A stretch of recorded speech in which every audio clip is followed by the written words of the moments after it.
Buenas tardes.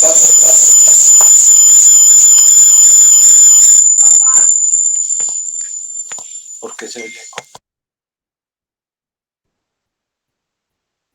Buenas tardes, doctor. Buenas tardes, doctor. Buenas tardes, doctor. Buenas tardes, doctor. Gracias.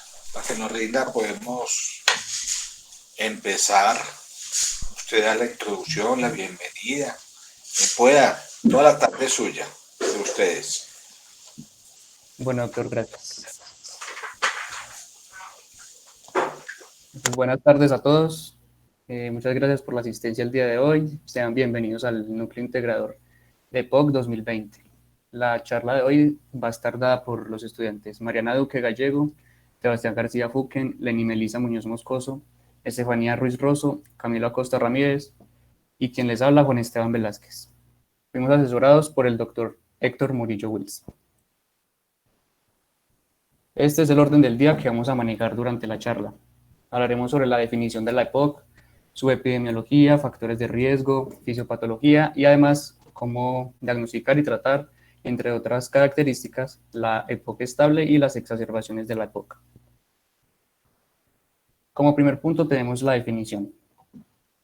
Entonces, de acuerdo con las guías GOLD del año 2020, la EPOC es una enfermedad común, prevenible y tratable que se caracteriza por una limitación del flujo aéreo y unos síntomas respiratorios que pueden ser inflamación de la vía aérea o anormalidades de los alvéolos, ambas originados por la exposición a partículas o gases nocivos. Como segundo punto tenemos su epidemiología. Aquí abarcaremos temas como la prevalencia y la mortalidad. Se sabe que la EPOC es una enfermedad de alta prevalencia en todo el mundo. Cerca del 10% de los mayores de 40 años padecen EPOC, lo cual se traduce en unas 600 millones de personas en todo el mundo, haciendo que esta enfermedad tenga una prevalencia en constante aumento. Para hablar sobre prevalencia en Latinoamérica, tenemos como referencia el estudio Platino. En este se analizaron 5 ciudades capitales, las cuales son Ciudad de México, Caracas, Santiago de Chile, Montevideo y Río de Janeiro, en donde se concluyó que la prevalencia más alta de los países analizados se encontró en Montevideo con un 19.7%, mientras que la Ciudad de México fue la ciudad con la menor prevalencia, con un 7.8%, aunque eso se puede explicar por la composición demográfica de cada ciudad. También se concluyó que la prevalencia aumentó con la edad, siendo los grupos más afectados las personas mayores de 60 años, que la prevalencia es mayor en fumadores y en personas que han dejado el hábito de fumar, y que la prevalencia es mayor en hombres que en mujeres, aunque esta conclusión actualmente es cuestionable, ya que como veremos más adelante, estas tasas de proporción se han ido igualando con el tiempo. Para hablar sobre Colombia, tenemos como referencia el estudio Prepocol, en donde se analizaron ciudades como Barranquilla, Medellín, Bogotá, Cali y Bucaramanga, y de la cual se concluyó que 9 de cada 100 colombianos mayores de 40 años tienen EPOC. Ya para hablar sobre la mortalidad, tenemos que, de acuerdo con la OMS, la EPOC es la tercera causa de mortalidad a nivel mundial para el año 2020, superando enfermedades como el cáncer, la diabetes y el VIH. Mientras que en Colombia, y de acuerdo con el Ministerio de Salud, la EPOC representa la sexta causa de mortalidad en el país, superando enfermedades como la diabetes y las infecciones digestivas. Ya hablando sobre el departamento del Quindío, tenemos que este fue el departamento con la tasa más alta de mortalidad por enfermedades del tracto respiratorio tipo EPOC asma en todo el país. Esto en el año 2016 y de acuerdo con reportes del Ministerio de Salud. Ahora pasaremos a hablar sobre los factores de riesgo de la EPOC. Como primer factor de riesgo y probablemente más importante, tenemos al tabaquismo, tanto activo como pasivo. El tabaquismo activo se ha relacionado con un mayor descenso del PEF1 y con mayor desarrollo de morbimortalidad. Este factor de riesgo no solo se relaciona con el consumo de cigarrillo, también se ha evidenciado en pipas de agua, vapeo y marihuana. Esto llama mucho la atención ya que el vapeo es, por ejemplo, una de las alternativas que se le ofrece a los pacientes fumadores que planean dejar su hábito, y cobra relevancia ya que esta práctica se ha ido acogiendo cada vez más entre la población joven.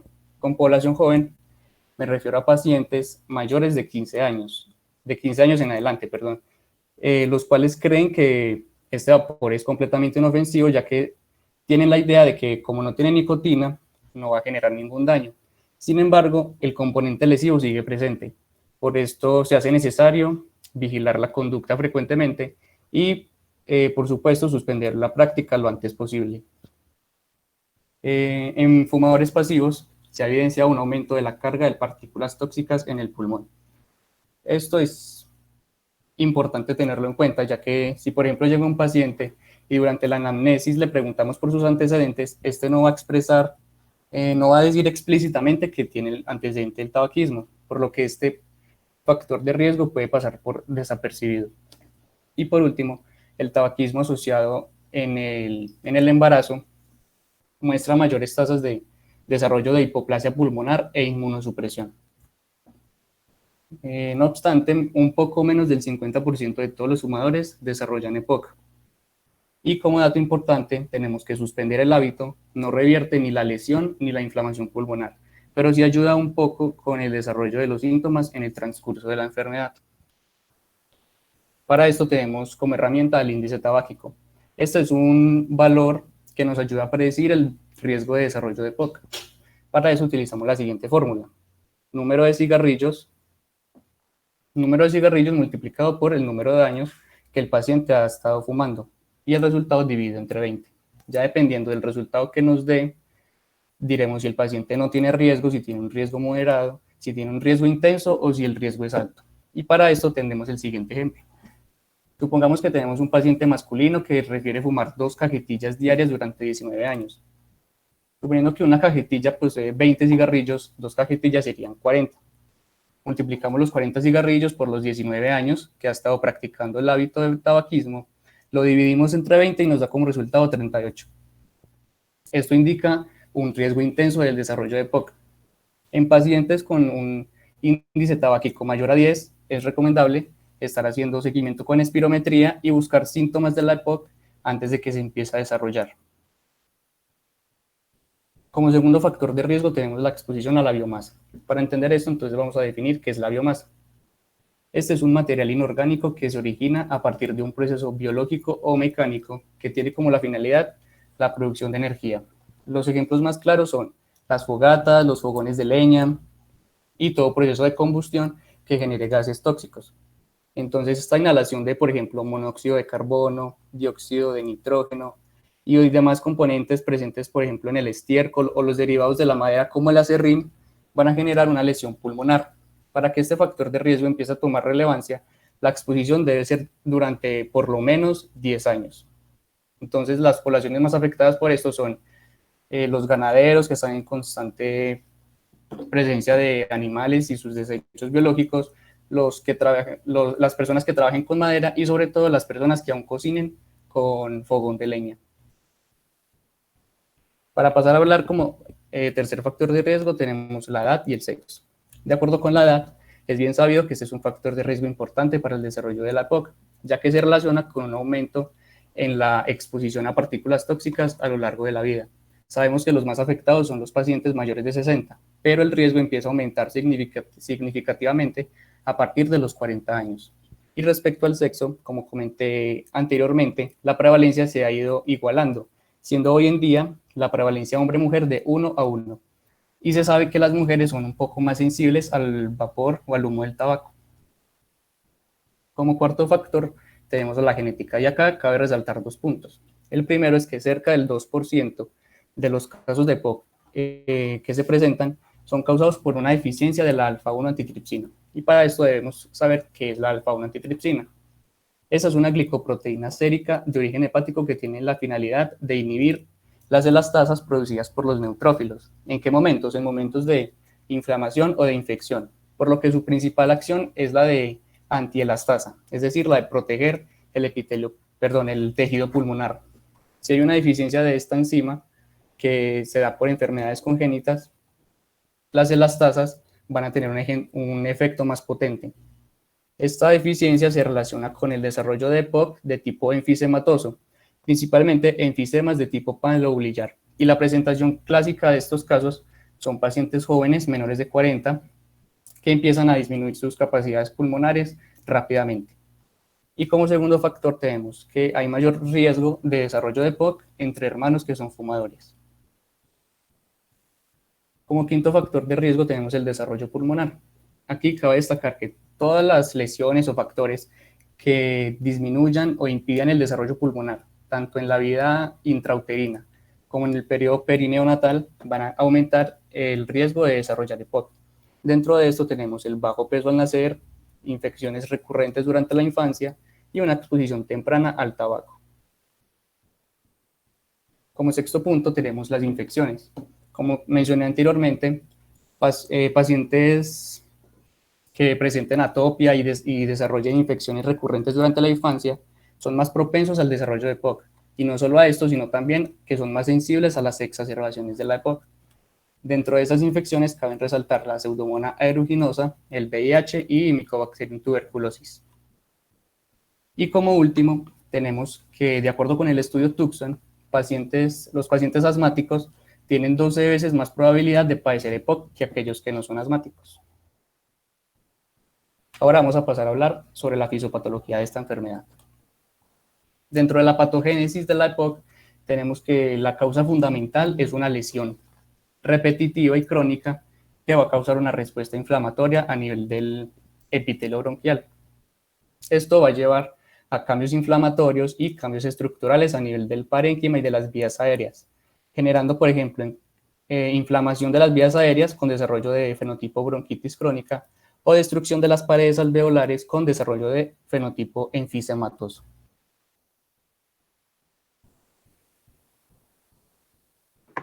Bueno, buenos días. Entonces, siguiendo con la fisiopatología, vamos a hablar sobre el estrés oxidativo que se da en el EPOC, y lo que pasa es que biomarcadores como el peróxido de hidrógeno y el 8-isoprostano lo que hacen es aumentar el aire exhalado, el esputo y la circulación sistémica en pacientes con EPOC. El estrés oxidativo aumenta aún más en las exacerbaciones de EPOC. Los oxidantes son generados por el humo de cigarrillo y otras partículas, liberando así células inflamatorias como macrófagos y neutrófilos. Entonces aquí en la imagen podemos ver una célula sana, pero cuando hay inhalación de sustancias tóxicas, lo que hace es liberar radicales libres, generando una lesión celular. Siguiente. En cuanto a los mediadores inflamatorios, se han descrito una amplia variedad. En los pacientes con EPOC, las células inflamatorias llegan a la lesión a través de factores quimiotácticos, las citoquinas preinflamatorias amplían este proceso y los factores de crecimiento inducen a cambios estructurales. Entonces aquí vemos unas células representantes de la inflamación en el EPOC, como lo son el neutrófilo, el macrófago y el linfocito T. El neutrófilo produce elastasas, proteína 3 y catepsina G. El macrófago activa factor nuclear kappa beta y produce factor de necrosis tumoral, interleuquina 8, elastasas y metaloproteinasa. Y el linfocito T genera citolisis, apoptosis, fibrosis y engrosamiento de la pared. Ahora vamos a ver una diferencia entre estas células con el asma. En el asma, el tipo de agente es un agente sensibilizante como un alergeno. Las células implicadas son los eosinófilos que causan inflamación en la vía aérea y están mediados por linfocitos TCD4 y por mastocitos. Mientras que en el EPOC el tipo de agente es un agente tóxico como lo es el tabaco. Las células implicadas son los neutrófilos que también causan una inflamación en la vía aérea y están mediados por linfocitos TCD8 y por macrófagos. Siguiente. También vemos un desequilibrio en la proteasa-antiproteasa.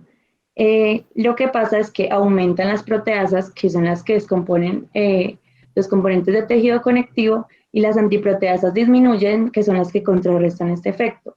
Las proteasas derivan de células inflamatorias y células epiteliales, y existe evidencia de que estas proteasas pueden interactuar entre sí, por ejemplo, que interactúen con la destrucción mediada por elastina, que es un componente fundamental del tejido conectivo del pulmón. Todo esto se da por una deficiencia de la alfa-1 antitripsina, lo que conduce a un paciente más sensible al desarrollo de enfisema.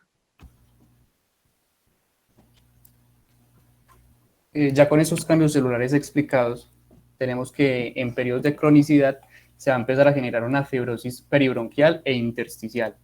En pacientes con EPOC y en fumadores relativamente sanos que aún no han desarrollado los síntomas, se aumenta la secreción de factores de crecimiento, tales como el factor de crecimiento tisular beta o el factor de crecimiento endotelial vascular.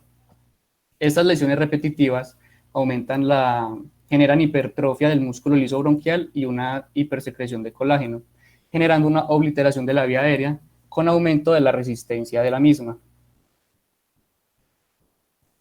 Entonces, ya con estos cambios explicados, podemos decir que la EPOC genera 4 cambios principales a nivel pulmonar.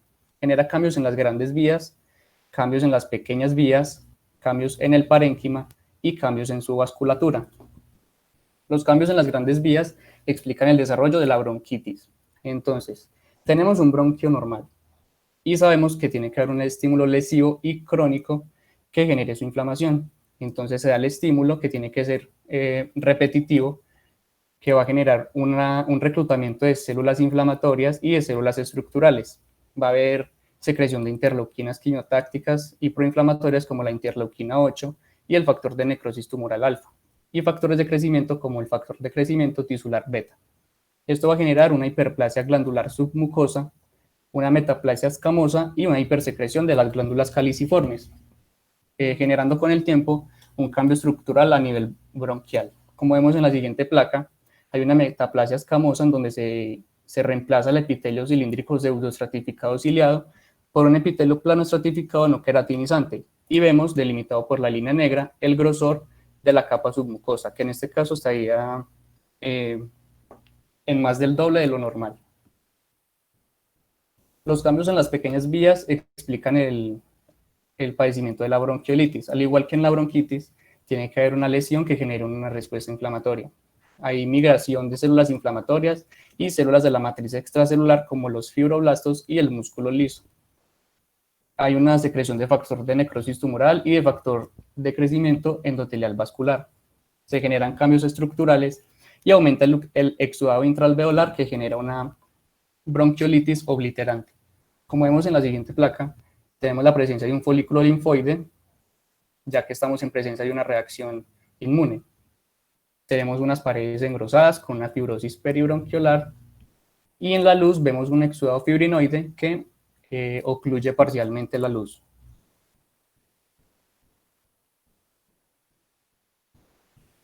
En cuanto a los cambios en el parénquima pulmonar, pues primero tenemos que saber qué es el parénquima pulmonar para hablar de estos cambios. El parénquima son tejidos que realizan una función específica en un órgano. En el caso del pulmón, la actividad específica de este es realizar el intercambio gaseoso. Algunos autores consideran que los capilares alveolares hacen parte del parénquima pulmonar, específicamente el endotelio, y dentro de él encontramos los bronquiolos respiratorios, el saco alveolar, los alvéolos, y también hacen parte estructuras de tejido conectivo como el intersticio, los tabiques y los septos. Siguiente. Ahora sí, hablando de los cambios, lo que pasa es que hay una migración de células inflamatorias como neutrófilos, macrófagos y linfocitos TCD8. También hay migración de células estructurales como fibroblastos, hay mediadores inflamatorios como la interleuquina 8 y el factor de necrosis tumoral. Participan enzimas proteolíticas como las elastasas y las metaloproteasas. Y en cuanto a los cambios estructurales, siguiente, encontramos una destrucción de las paredes, una dilatación de los alveolos, y todo esto nos lleva a una hiperinsuflación. Y esta afección podría explicar la mayor parte de la limitación del flujo aéreo por la disminución de las fuerzas de retroceso elástico pulmonar que se ven más que todo en los pacientes con enfisema. Y en cuanto a los cambios en la vasculatura, también hay migración de células inflamatorias como macrófagos y linfocitos TCD8, de células estructurales como fibroblastos y músculo liso, participan citoquinas proinflamatorias, factores profibróticos como el factor de crecimiento tisular beta. Y en cuanto a los cambios estructurales, siguiente, encontramos una hipertrofia en la capa media, una disfunción endotelial, y todo esto nos puede llevar pues a una luz obliterada y a una hipertensión pulmonar, que es la placa que estamos viendo. Entonces, ya después de haber conocido los cambios a nivel de las vías respiratorias y de la vasculatura, ¿cómo afecta todo eso a la mecánica ventilatoria? Primeramente, tendremos una limitación del flujo aéreo y un atrapamiento del aire. ¿Por qué? Por la combinación de la inflamación, el exudado luminal y la fibrosis, que hacen que generan una reducción rápida del índice de Tiphaneum y una reducción también rápida del BEF1.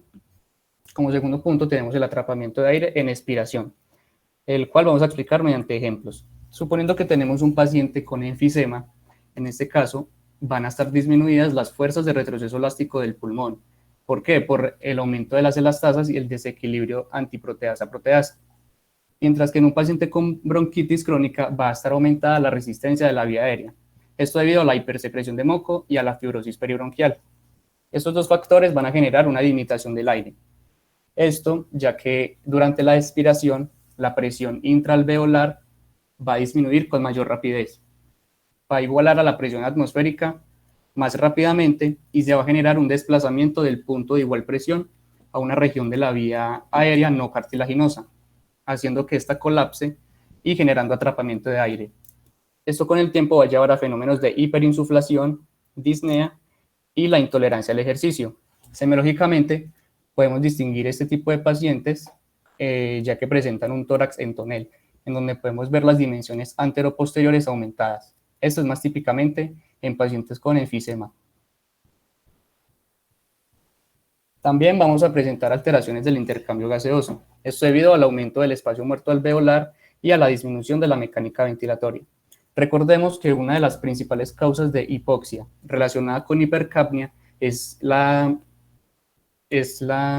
aumento del espacio muerto alveolar, en donde la ventilación está aumentada y la perfusión está disminuida.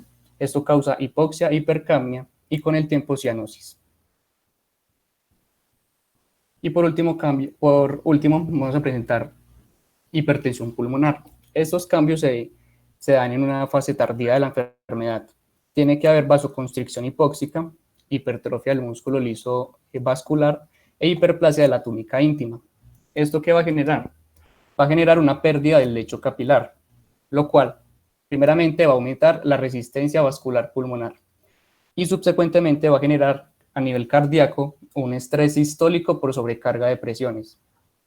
Esto va a llevar a una hipertrofia ventricular concéntrica de cámaras derechas, lo cual conocemos como cor pulmonale, y con el tiempo a una falla cardíaca derecha, ya que si recordamos, un ventrículo hipertrofiado tiene problemas en la precarga.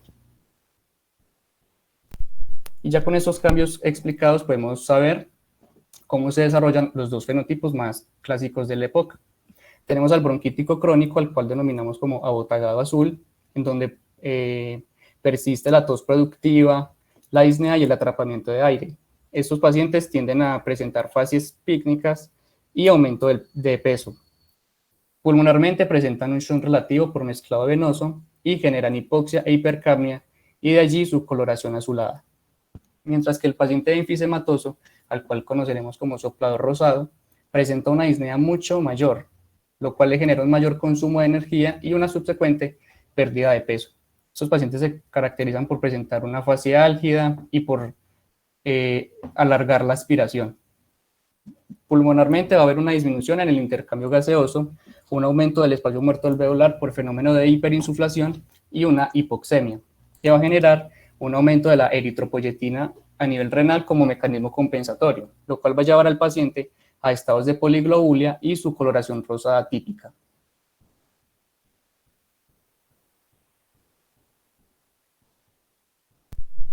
Ahora pasaremos a hablar acerca del EPOC estable. Lo primero que vamos a ver acerca de este EPOC estable son las manifestaciones clínicas, es decir, cómo se presenta este paciente con EPOC. Básicamente lo más importante que debemos de ver en la historia clínica de este paciente son sus signos y síntomas, es decir, su enfermedad actual y su examen físico, además de los antecedentes que presente. Entonces este será un paciente, usualmente de edad avanzada, que nos va a llegar con una disnea progresiva en el tiempo, que empeora con el ejercicio y que además es persistente. También puede cursar con una tos crónica que no es productiva, es decir, su expectoración es hialina, y la producción crónica de esputo puede presentarse también, pero no necesariamente tiene que ocurrir.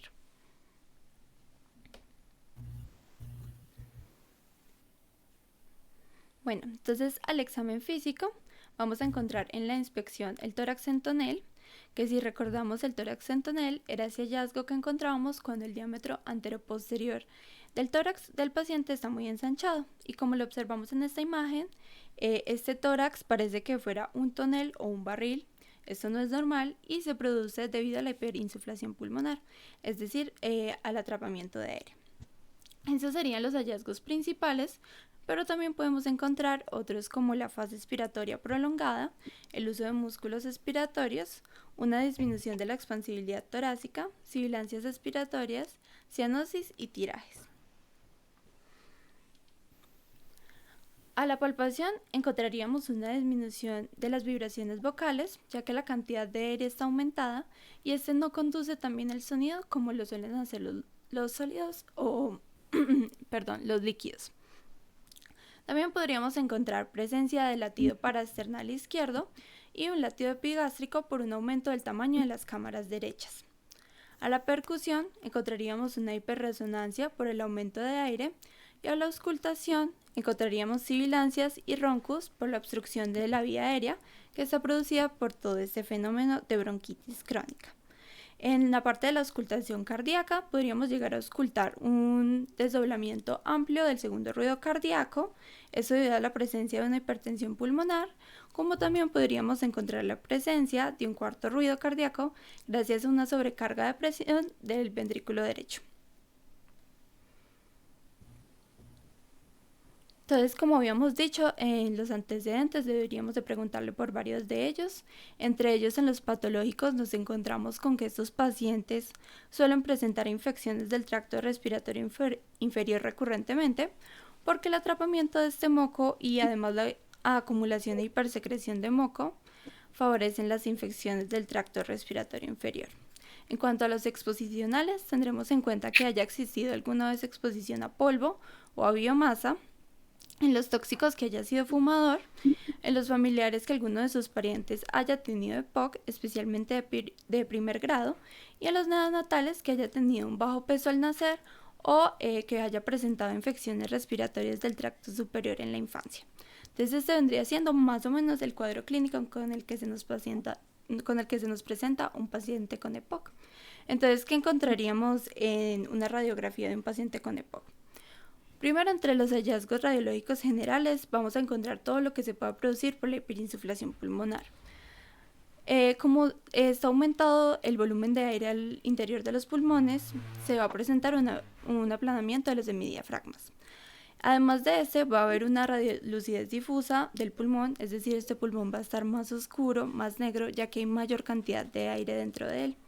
Y además encontraremos el signo del corazón en gota, que va a parecer como si el corazón estuviese pequeño, pero no es así, es que sencillamente este corazón se encuentra caído porque el diafragma está mucho más descendido debido a la hiperinsuflación. También una horizontalización de las costillas, que no es tan evidente en esta radiografía, pero que sí está descrita como uno de los hallazgos radiológicos de la hiperinsuflación pulmonar. Pasando a los signos radiológicos del enfisema, tenemos signos directos como son las bulas y signos indirectos que son todos los signos que encontramos a la hiperinsuflación y la ausencia de vasos. Debemos de tener en cuenta que la radiografía no es diagnóstica, ya que la mayoría de veces es normal, pero en casos muy avanzados la podemos observar con un patrón de disminución de la densidad y un borramiento de la trama vascular, lo cual significa que la radiolucidez de los pulmones está incrementada, ya que el enfisema corresponde a un patrón radiológico radiolúcido sin pared. Además, puede incrementar el volumen pulmonar debido a que es una enfermedad obstructiva, y eso lo podemos observar en el aplanamiento de los hemidiafragmas, como lo habíamos mencionado anteriormente. Y como se puede observar perfectamente en esta radiografía lateral, la siguiente por favor, igualmente encontraremos un incremento del espacio retroesternal, como podemos ver aquí.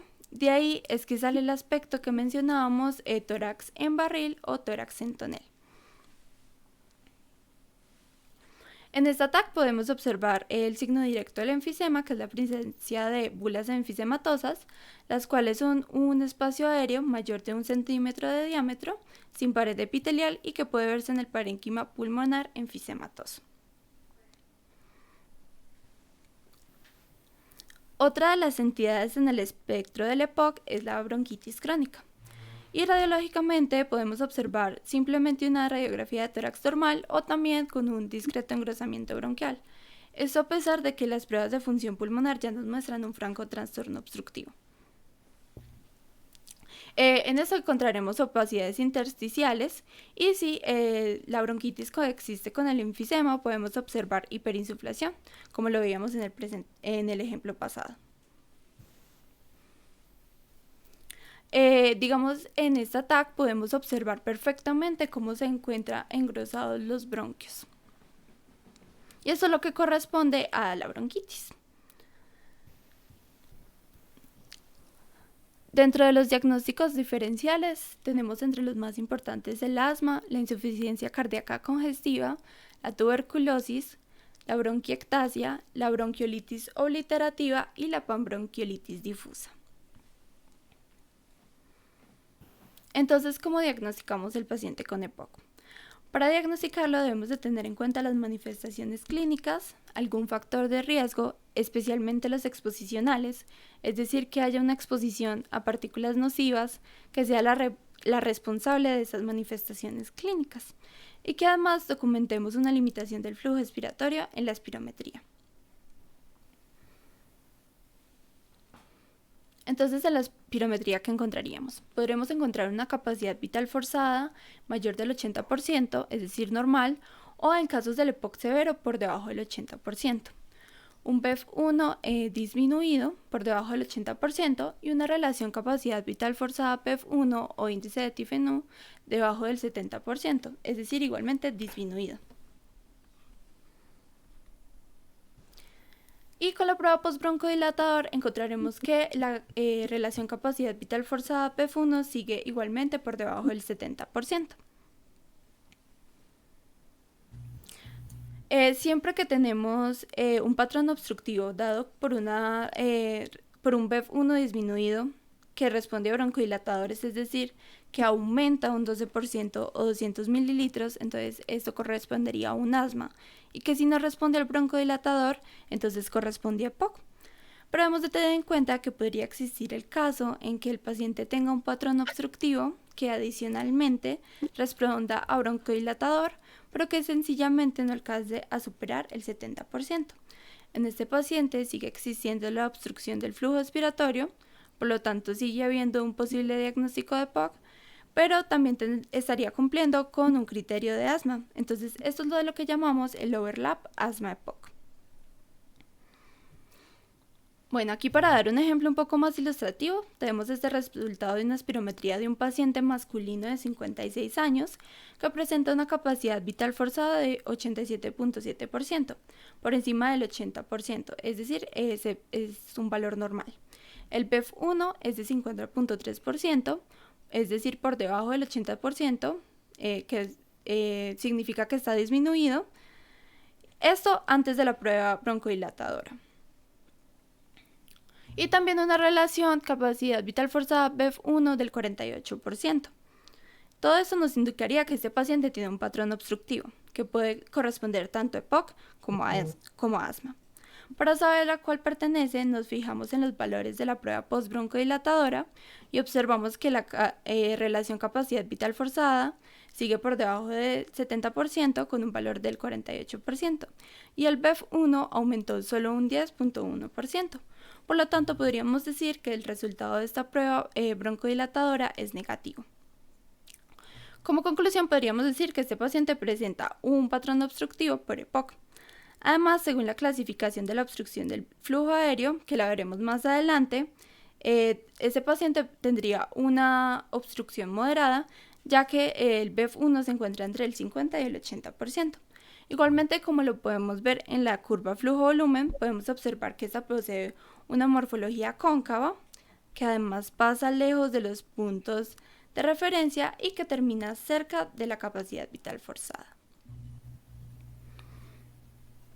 Hablando ahora de la clasificación de la EPOC, está dada por dos cosas que vamos a querer clasificar. La primera es qué tan obstruida está esta persona, es decir, cuál es la limitación del flujo aéreo que se cuantificó por la espirometría, y vamos también a clasificar la sintomatología y el riesgo de exacerbaciones u hospitalización. Entonces comencemos primero por la cuestión del grado de obstrucción del flujo. Entonces, todo paciente que tenga una relación capacidad vital forzada BEF1 menor del 70%, después de haberle dado broncodilatador, vamos a clasificarlo de la siguiente forma. Si el BEF1 es mayor o igual al 80% del predicho, hablaríamos de que es un GOLD 1 leve. Si está entre el 50 y el 80%, es GOLD 2 moderado. Si está entre el 30 y el 50%, es un GOLD 3 severo. Y si el BEF1 es menor al 30%, es un GOLD 4 muy severo. Ahora, hablando de la sintomatología, para esta tenemos varias herramientas que nos van a permitir clasificarla. Primero que todo, debemos de clasificar el síntoma más común asociado al EPOC, que es la disnea. Y esta se clasifica mediante la escala MMRC de disnea modificada. Entonces, en esta, un grado 0 es una disnea que se presenta con una actividad física intensa, es decir, lo que correspondería a una persona normal. El grado 1 es aquel que presenta dificultad respiratoria cuando está subiendo una pendiente. El grado 2 es el que tiene disnea al caminar en llano, es decir, en un piso plano. El grado 3 es el que tiene disnea al caminar tan solo 100 metros. Y el grado 4 es el que tiene disnea inclusive al vestirse o al peinarse. Según esto, los grados 1 y 2 son los que corresponden a los pacientes poco sintomáticos y los grados 3 y 4 son los que corresponden a los pacientes muy sintomáticos. Pero como sabemos, la disnea no es el único síntoma que presenta el EPOC. Hay más síntomas como la tos, la presión torácica, las flemas, la limitación de la energía, la dificultad para dormir, y entre otros síntomas. Entonces, para ellos usaríamos este test que se llama el COPD Assessment Test, que lo que evalúa son todos estos demás síntomas para dar una clasificación más objetiva. Esta es una encuesta que le realizamos al paciente, en la cual le haremos preguntas acerca de los otros síntomas relacionados con EPOC. Por ejemplo, si le preguntamos acerca del asma, le pedimos al paciente de la tos, le pedimos al paciente que clasifique su tos entre un número entre 0 y 5, donde 0 es que nunca tose y 5 es que tose todo el tiempo. El paciente señalará un número de acuerdo a la severidad y eso le dará un puntaje. Y así se hace con cada uno de los síntomas.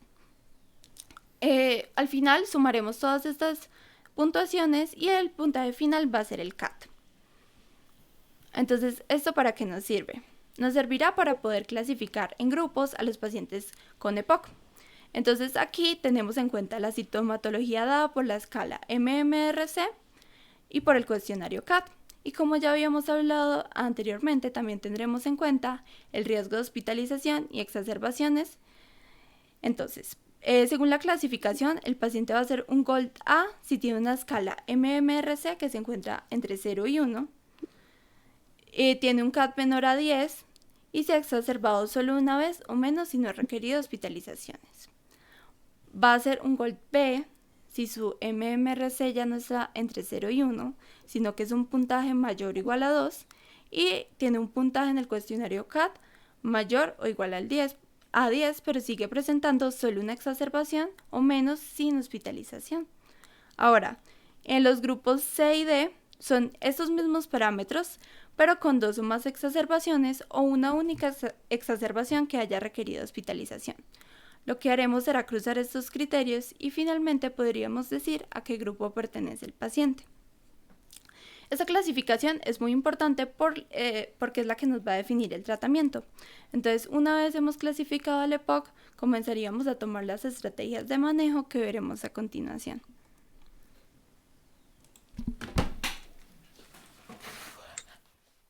Buenas tardes.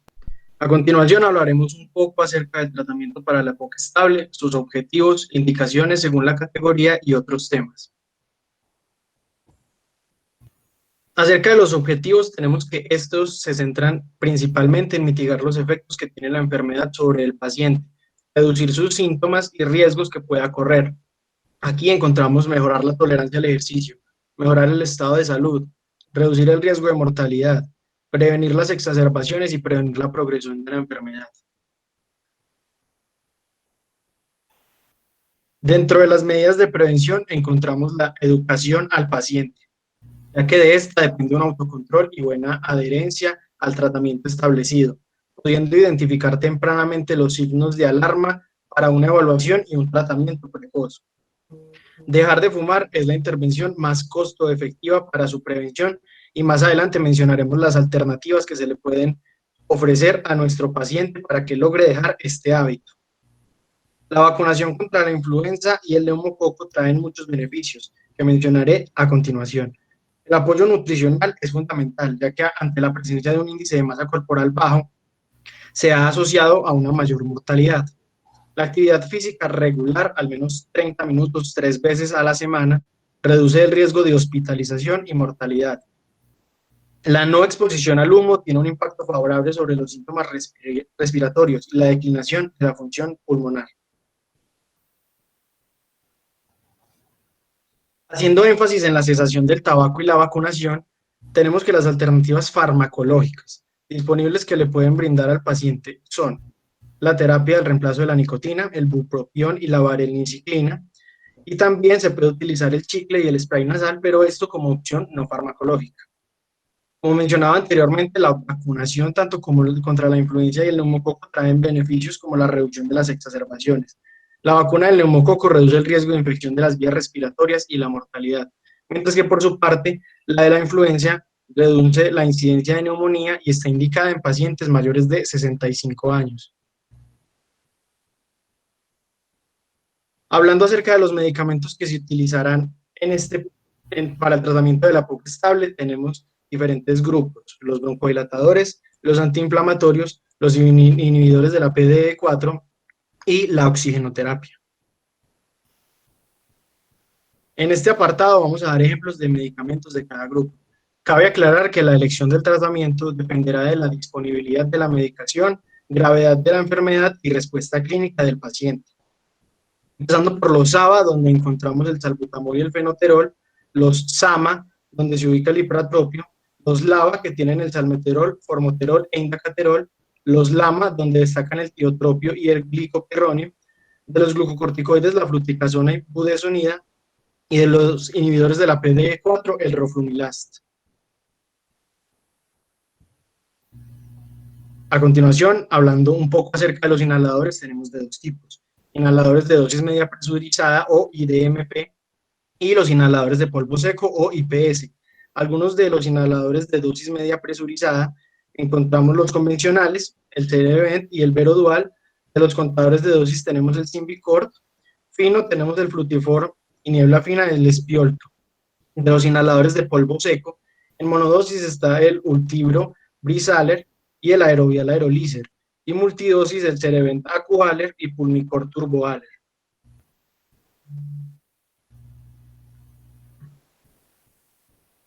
Como lo mencioné anteriormente mi compañera, tenemos unas categorías por grupo de gravedad, clasificadas según su riesgo y ¿Me sintomatología. permite una aclaración? Sí, señor. ¿La quiere devolver? No, el Pulmicor no viene en IPS. El Pulmicor es el nombre de budesonida, pero para disolución de nebulización. El que viene en multidosis es el Symbicort TurboAler. El Symbicort puede venir en TurboAler o en contador de dosis, que sería un IDM presurizado, que es el Symbicort RapidHaler. ¿Está bien? Sí, señor. Muchas gracias.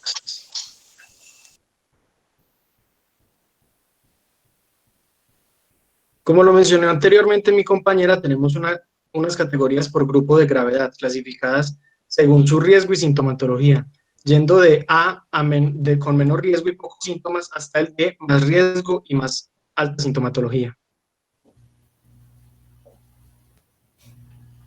Basándonos en la clasificación anterior, tenemos que decir que como tratamiento inicial, los pacientes del grupo A y B se brindan broncodilatadores, y para los grupos C y D, broncodilatadores combinados con antiinflamatorios. Sin embargo, más adelante veremos que esto varía dependiendo del avance de cada paciente y otros factores importantes. Comenzando por el paciente que se ubica en el grupo A, tenemos que este presenta de 0 a 1 exacerbaciones por año, nos lleva a admisión hospitalaria, en un MMRC de 0 a 1 y un CAT menor o igual a 10. Para este paciente se ofrece un tratamiento broncodilatador basado en su efecto sobre la disnea, el cual puede ser de acción corta o prolongada, es decir, terapia SAMA o SABA o LAMA o LAVA.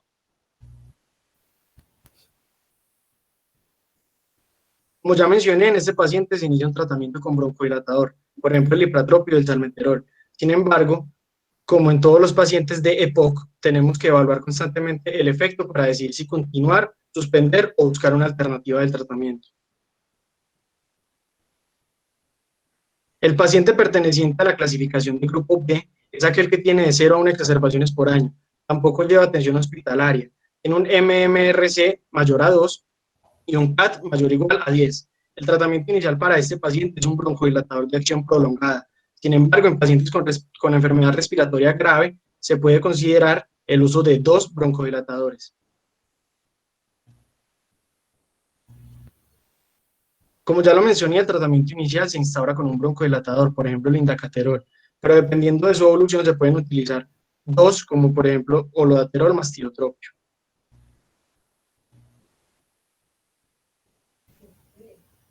El paciente del grupo C es aquel que tiene más de 1 o 2 exacerbaciones por año, lleva atención hospitalaria, tiene un MMRC de entre 0 y 1 y un CAT mayor o igual a 10.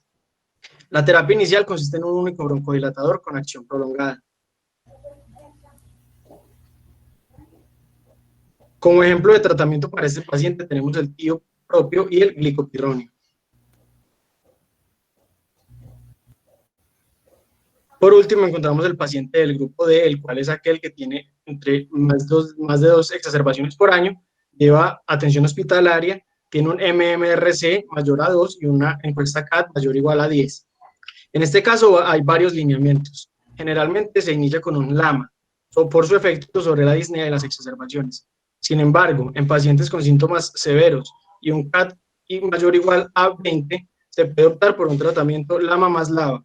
También está la opción del LAMA más glucocorticoide, pero esta se instaura en pacientes con un número de eosinófilos en sangre mayor a 300.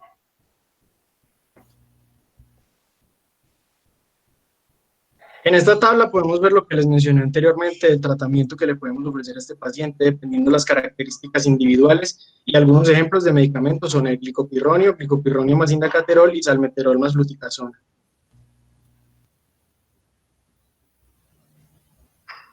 En este esquema vemos el seguimiento que le haremos al tratamiento farmacológico en los pacientes de EPOC estable. Tenemos que si el paciente responde a la terapia inicial, es adecuado mantenerla.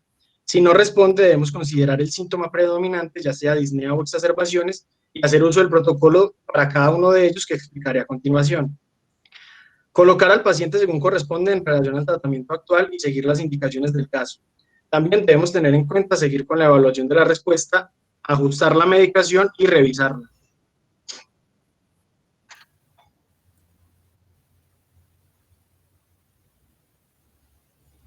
Según el algoritmo de seguimiento farmacológico de la POC estable de las guías GOLD para el caso de la disnea, tenemos que en las terapias con glucocorticoide debemos considerar quitar el glucocorticoide en caso de neumonía, indicación inapropiada o por falta de respuesta.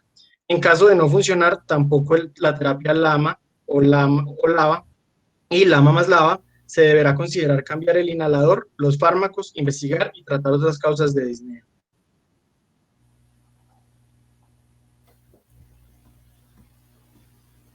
Y para el caso de las exacerbaciones, tenemos que empezar con un único broncodilatador, avanzar al uso de 2, en cuyo caso no funcione, o terapia con glucocorticoide. De no funcionar, se avanza hasta la triple terapia. Y de no funcionar, de no responder a ninguna de las anteriores, debemos escoger qué medicamento administrar según las características del paciente. Roflumilast está indicado en pacientes que reciben LAMA más LABA y tienen eosinófilos en sangre menor a 100, o que el paciente que recibe triple terapia, pero es un paciente bronquítico con exacerbación moderada o a grave y un BEF1 menor al 50%, y acitromicina solo en pacientes con triple terapia que presentan más de 3 exacerbaciones al año.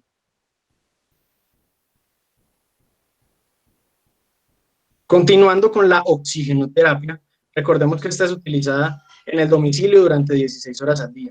Tenemos que está indicada en pacientes con presión arterial de oxígeno menor o igual a 55 y saturación al 88%, y en pacientes con presión arterial de oxígeno entre 55 y 60 y saturación de 88%, si hay evidencia de edema periférico sugestivo, insuficiencia cardíaca, hipertensión pulmonar, hematocrito elevado. La oxigenoterapia mejora la sobrevida, la disnea, el trabajo respiratorio y cardíaco, mejorando así la calidad de vida de nuestro paciente. Como objetivo de este está incrementar la presión arterial de oxígeno a 60 en reposo y superar el 90% de saturación. Y en general mejorar las condiciones de los pacientes, reduciendo el hematocrito, la hipertensión pulmonar y permitiéndoles caminar ambulatoriamente, entre otros beneficios.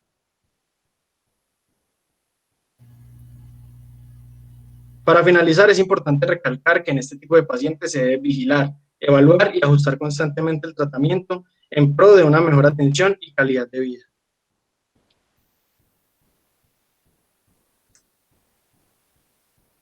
Muy buenas tardes, ahora continuaremos con las exacerbaciones de la enfermedad pulmonar obstructiva crónica. Primero, tenemos que conocer bien cuál es su definición para poder acertadamente en el momento en el que se llegue a presentar.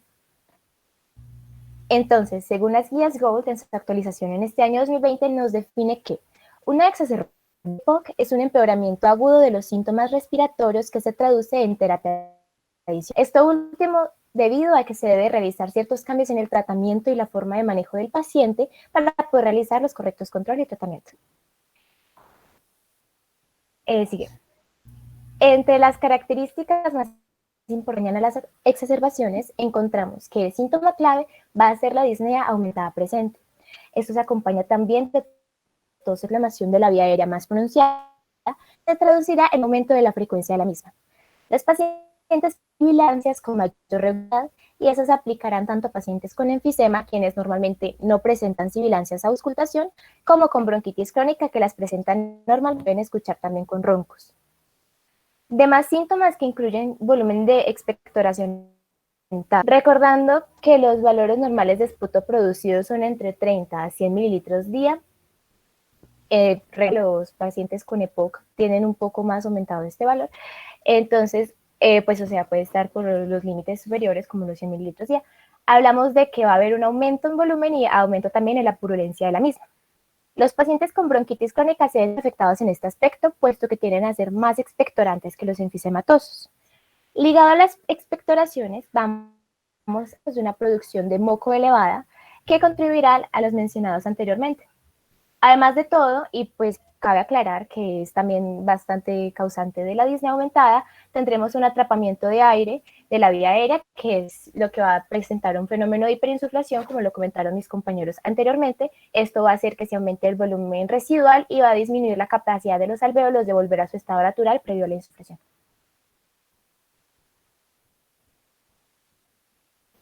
Entonces, ¿para qué es importante tener en cuenta las exacerbaciones y sus características?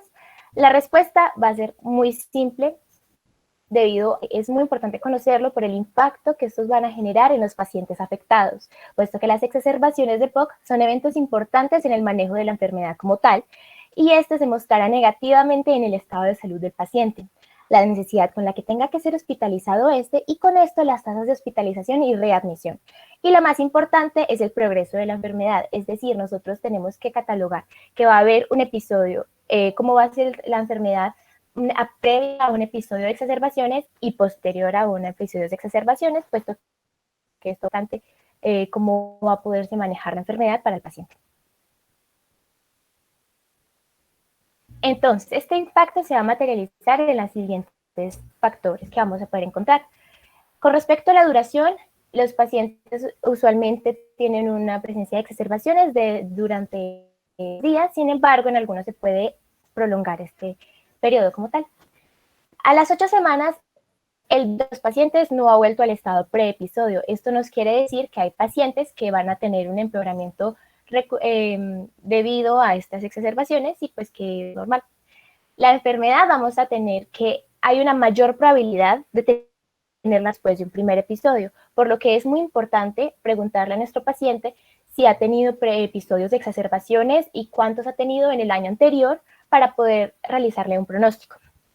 Tenemos que tener en cuenta que los pacientes que tienen exacerbaciones, morbilidad y una peor salud. También que si la exacerbación se demora bastante en sanar, esto puede hacer que progrese la enfermedad de base. Y lo más importante que vamos a poder observar es que va a haber una disminución bastante pronunciada del BEF1.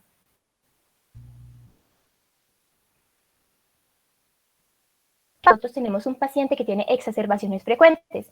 Vamos a encontrar que va a presentar efectos tanto en síntomas como en función pulmonar. Tendrá una pobre calidad de vida, aumentarán los costos socioeconómicos para el manejo y tendrá una rápida caída de la función pulmonar, que como se mencionó anteriormente es muy riesgoso. Con todo esto en conjunto se expresa entonces una mayor mortalidad de los pacientes con exacerbaciones frecuentes. Entonces realizamos el análisis de un estudio cohorte que se realizó en el año 2014, con 2.138 pacientes con EPOC con un BEF1 postbroncodilatador menor al 80% del esperado y se les realiza un seguimiento durante 3 años para poder anotar los cambios. Mostramos que hay unas situaciones moderadas que requirieron esteroides sistémicos o antibióticos. ¿Esto qué nos puede indicar? Nos puede indicar si el paciente tuvo una exacerbación o grave. O ambas, y las tasas de exacerbaciones graves que necesitaron hospitalización. Tenemos que tener en cuenta que la incidencia de exacerbaciones analizada global fue de 1,21 pacientes al año. Esta asociación GOL basal que se tomaba al inicio del estudio. Los pacientes GOL clase 2, BEF, entre 50 al 80%, presentaron un 0,85 de exacerbación por paciente al año. Con los de fase 3, la cifra fue de 1,34 para los pacientes. Y con los de fase 4, presentamos de 2,0. ¿Esto qué nos quiere indicar? En conclusión, las exacerbaciones son más frecuentes y graves a medida que la gravedad de la época aumenta. Sin embargo, hay que tener en cuenta que también hay susceptibles independientemente a la clasificación del estadio GOLD que se les asigna.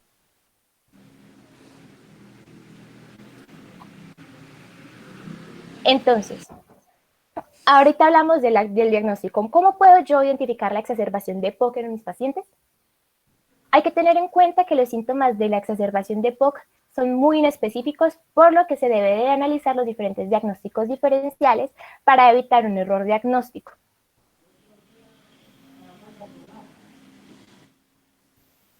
Entre los pasos que tenemos a seguir, primero es diagnosticar al paciente.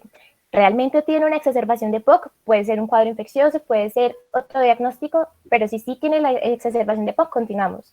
Hay que fenotipar y graduar. Conocer qué paciente estamos tratando y cuál es y cómo podemos guiar a su tercer paso, que va a ser el tratamiento. Acorde a las circunstancias que presente nuestro paciente.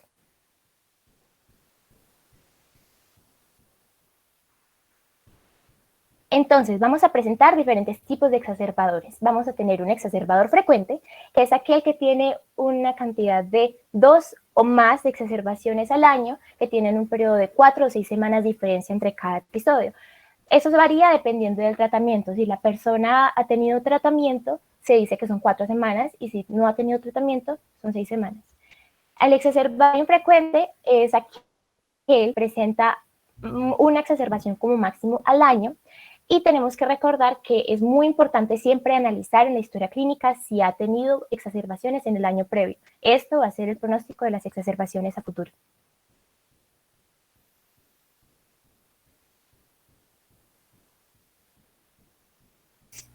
Listo, entonces, para la fenotipificación debemos de conocer cuáles son los fenotipos de pacientes. Esta descripción fue realizada en el año 2012 por la Guía Española de la POC o GCPOC. Ellos nos comentan sobre entonces 4 tipos, que son el primero, el no agudizador, que puede presentar enfisema o bronquitis, que como se mencionó ahora, es un paciente que tiene menos de una o una al año. El paciente con tipo mixto, que son aquellos en la que la obstrucción no es completamente reversible al flujo aéreo, que se acompaña de síntomas o signos de reversibilidad dada la obstrucción. En estos también, como lo habíamos comentado anteriormente, se presenta eosinofilia en esputo, una prueba broncodilatadora muy positiva con aumento del BEF, sea de 12 a 15% y 400 mililitros. Tenemos también los agudizadores, que en estos vamos a encontrar los agudizadores con enfisema y agudizadores con bronquitis crónica.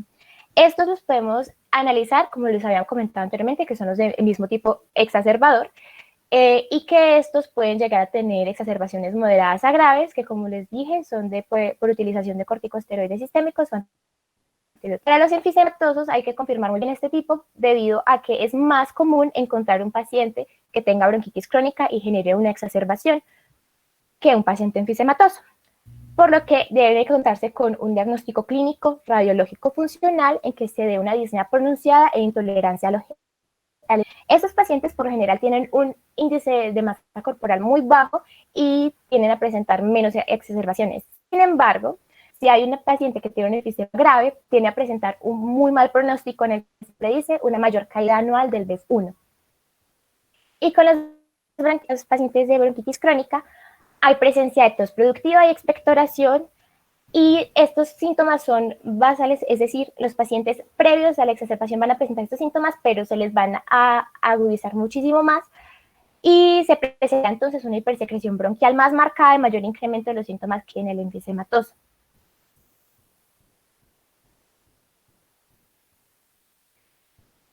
Algunos paraclínicos que podemos tomar y nos pueden dar algunas luces frente a la toma de decisiones son la biometría hemática o cuadro hemático, para poder determinar cómo está el estado de las células sanguíneas. La prueba de procalcitonina para determinar si puede haber una sepsis bacteriana o una infección, dándonos antiinfeccioso y que se requiere para el manejo del tratamiento. Una radiografía de tórax o un electrocardiograma para poder determinar si patrones, como lo habíamos visto en la radiografía de enfisematosa, o también si hay consolidados en radiografía, o cambios en el patrón cardíaco. También química sanguínea, la que podemos analizar dependiendo de cómo se encuentra el paciente y como los indicios, si necesita glucosa, urea, creatinina, ácido úrico, colesterol, triglicéridos, entre otros. Y la gasometría, importante para poder medir cómo están los niveles de la función respiratoria del paciente. En la actualidad hay que tener muy en cuenta que el diagnóstico se basa netamente en síntomas respiratorios, acción clínica. De esta manera, el diagnóstico es primordialmente realizado por exclusivo, es decir, por buscar en otros diagnósticos diferenciales. Entonces, hay que decir que no se ha desarrollado como tal un biomarcador que permita decir si hay o no de forma confirmatoria una exacerbación de...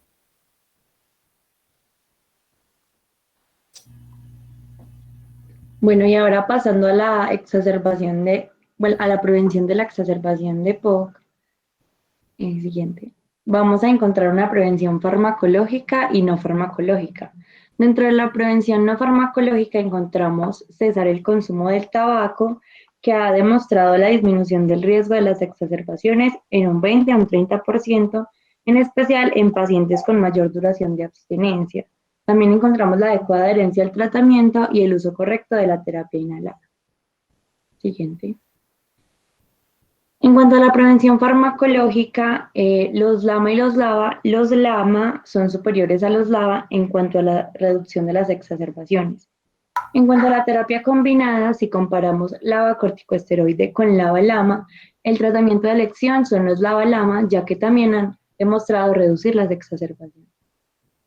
En cuanto a las vacunas, hay una evidencia alta y una recomendación fuerte para el uso anual de la vacuna contra la influenza en todo paciente con EPOC, mientras que en la de neumococo hay una evidencia alta y una recomendación fuerte para el uso de la vacuna pero en pacientes mayores a 65 años y con obstrucción grave, es decir, con un BEF1 menor del 50%, y débil para el uso de la inmunización en forma general. En cuanto a los lisados bacterianos, pues primero debemos saber qué es un lisado bacteriano. Entonces, los lisados bacterianos son partículas fraccionadas mecánicamente o células liofilizadas químicamente degradadas derivadas de bacterias patógenas responsables de infecciones en el tracto respiratorio. Dentro de estos representantes encontramos el bronchovaxón. A este, pues se lo vamos a dar al paciente una cápsula diaria por 10 días consecutivos al mes durante 3 meses, eso en el caso de adultos. Y en los niños la dosis se reduce a la mitad, pero también se dan 10 días consecutivos al mes durante 3 meses. Sirve para la prevención de infecciones recurrentes en la vía aérea, pero no han demostrado tanta efectividad en la reducción de las exacerbaciones de EPOC. Siguiente. En cuanto al roflumilaz, este reduce el número de exacerbaciones moderadas en paciente con enfermedad grave, es decir, que tiene un BEF1 menor del 50%, y también en exacerbaciones frecuentes que presentan tos y expectoración crónica, pero no tiene efecto sobre las hospitalizaciones o la mortalidad. En cuanto a los agentes mucolíticos, hay una evidencia alta para la reducción de frecuencia de las exacerbaciones con el uso continuo de estos, pero entonces les voy a explicar más o menos cómo es el mecanismo de acción. Entre estos se encuentra la N-acetilcisteína y la carbocisteína. La N-acetilcisteína rompe los enlaces de disulfuro de los complejos mucoproteicos, tanto en secreciones mucosas como en mucopurulentas. Es decir, que reduce la viscosidad del moco. También activa en el epitelio ciliado, favoreciendo a la expectoración, neutraliza oxidantes como el peróxido de hidrógeno y otras especies reactivas de oxígeno, es decir, que actúa en el estrés oxidativo, y entonces, a diferencia de esa, la carbocisteína no actúa como precursor del glucatión, ya que la N-acetilcisteína sí, pero la carbocisteína es un buen agente mucocinético, mucolítico y mucorregulador. En el EPOC, el uso de estos medicamentos se da en pacientes con bronquitis crónica y se asocia con una pequeña reducción de las exacerbaciones, pero no tiene efecto sobre la función pulmonar. Y es recomendable que solo se da en pacientes que no reciben terapia con corticosteroides. En cuanto a los antibióticos, hay una evidencia alta para la reducción de frecuencia de exacerbación con el uso continuo de antibióticos profilácticos, pero hay una recomendación fuerte para evitar el uso rutinario o generalizado de estos antibióticos. Estos antibióticos no los damos en todos los pacientes, sino que se usan en el seguimiento de la EPOC estable para un paciente que está recibiendo triple terapia y que a pesar de esto tiene exacerbaciones. Y se usan macrólidos tipo acitromicina, 250 miligramos por 15 días. Y hay estudios que demuestran que se puede dar hasta 3 meses. Siguiente. Una pequeña intervención, sí. Se puede dar incluso hasta por 1 año de tratamiento y ha demostrado reducciones. Bueno, 6 meses, 1 año, hay estudios. Bueno, gracias. Muchas gracias. Siguiente. Bueno, entonces unos puntos clave o mensajes para tener en cuenta es que asociar la corticosteroide reduce exacerbaciones en un 25% según el estudio TORCH 2007. Y en otros estudios también se ha demostrado que esta combinación es muy buena en pacientes que tienen fenotipo EPOC-asma. También que la asociación de LABA-LAMA proporciona mayores beneficios que la monoterapia con LAMA. Que la triple terapia LABA-LAMA-corticosteroide se recomienda en pacientes del grupo D, de la clasificación que ya habían dado mis compañeros, y que la broncodilatación dual tiene mayores beneficios que la monoterapia, como ya lo había dicho. También tenemos que tener en cuenta que cuando se considere que un fármaco es eficaz para reducir las exacerbaciones, es clínicamente relevante cuando haya una reducción del 22% o más.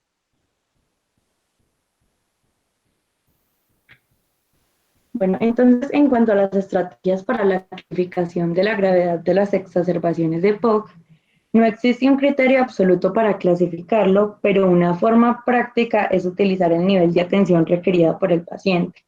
Entonces, si el paciente requiere uso de broncodilatadores de acción corta, más de 3 puff adicionales por 2 días, está en un estadio leve y requiere un manejo ambulatorio. Cuando las exacerbaciones son moderadas, este requiere el uso de corticosteroides o antibióticos por vía oral y requiere un manejo ambulatorio o breve en urgencias. Cuando ya las exacerbaciones son más graves, el paciente requiere el uso de corticosteroides o antibióticos por vía oral o endovenosa y requiere un manejo hospitalario, pero en sala general. Y cuando el paciente está muy grave, es decir, que las exacerbaciones ponen en peligro su vida y que está usando corticosteroides o antibióticos por vía oral o endovenosa y que en ocasiones requiere ventilación mecánica, a este paciente le vamos a dar un manejo en UCI. Y en los diagnósticos diferenciales de la exacerbación de POC encontramos pues primero las enfermedades pulmonares, como la neumonía, el derrame pleural, el neumotórax y el tromboembolismo pulmonar. Las enfermedades no pulmonares que generalmente son de origen cardíaco, como las arritmias, la cardiopatía isquémica, la insuficiencia cardíaca o pues en otros trastornos como la ansiedad o el pánico. Y otras pueden ser por medicamentos como beta bloqueantes, no selectivos o sedantes. Siguiente. Y en cuanto a la etiología de la exacerbación de POC, encontramos que el microorganismo que más prima son las bacterias, que representan de un 40 a un 50%. Y entre ellas las más importantes están el Streptococcus pneumoniae, el Haemophilus influenza y la Moraxella catarrhalis. En los virales, que representan de un 30 a un 40%, encontramos el SARS-CoV-2, el H1N1 o influenza tipo A, el rinovirus, la parainfluenza y la influenza. En las mixtas, que es cuando la infección se da por más de un patógeno a la vez, estas representan de un 10 a un 20% de la etiología de la exacerbación.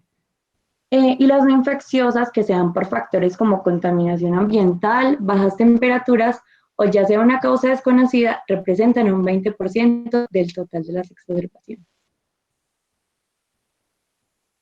Bueno, ahora vamos a hablar sobre la clasificación de la exacerbación de POC.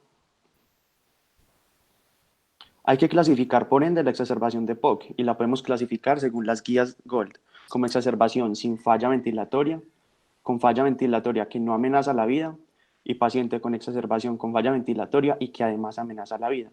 Grave, moderada y leve, pues por efectos prácticos. Listo. Entonces, ahora tenemos en la leve, tenemos que tiene entre 20 y 30 respiraciones por minuto.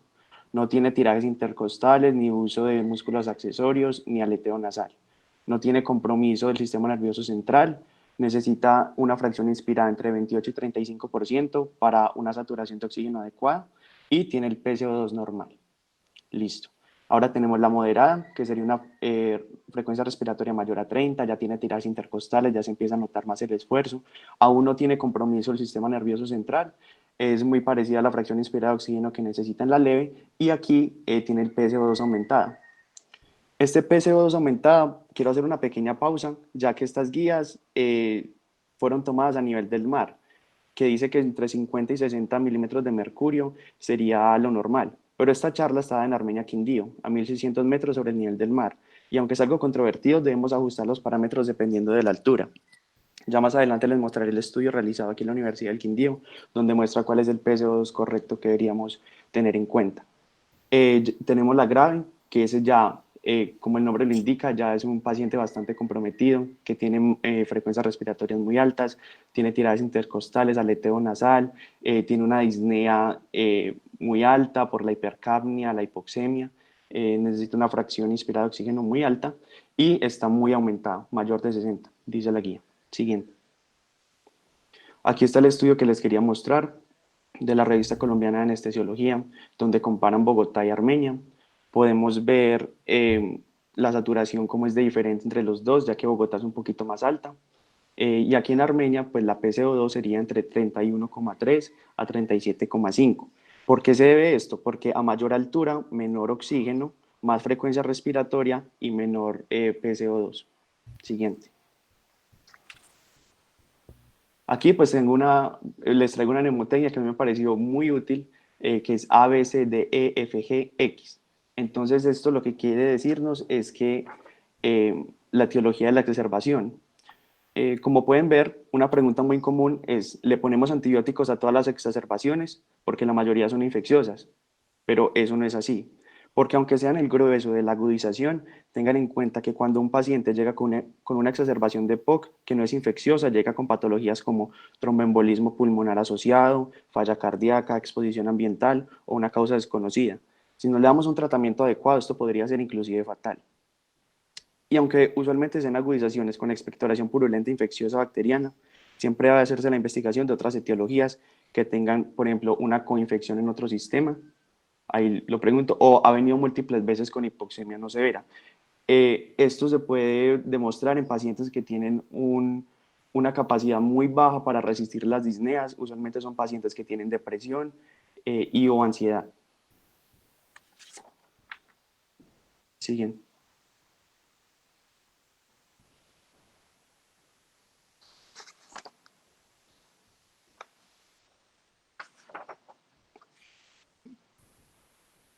Siguiente.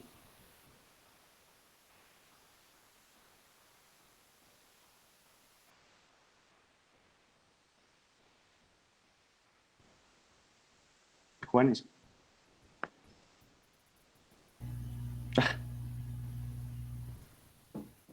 Ya, espere que... ¿Quiere que presente yo? Esperemos, ya que se va a resolver. Bueno. Ya se ve. Sí, listo. Entonces sabemos que estas infecciones son causadas normalmente por virus y por bacterias. Tener en cuenta, bueno, entonces aquí podemos ver los virus y las bacterias. La etiología infecciosa es del 60 al 80%. Entonces, los virus más comunes son el rinovirus, la influenza, el coronavirus, la pandemia actual, adenovirus y virus incital respiratorio. Y la bacteria más común es el Streptococcus pneumoniae, Haemophilus influenza, Moraxella catarrhalis, Chlamydia pneumoniae, Staphylococcus aureus y Pseudomonas aeruginosa, que ya se puede dar con un paciente en estadio grave con bronquiectasis. Y en esos pacientes siempre debemos interrogar si tienen pues, las vacunas adecuadas para la influenza o para el neumococo. Ahora sí, hablaremos sobre las infecciones bacterianas. Gold divide los microorganismos en 3 grupos para las exacerbaciones, pero podemos evidenciar que los microorganismos en cada grupo de exacerbación es muy similar a los del CUR 65, el famoso puntaje de neumonía.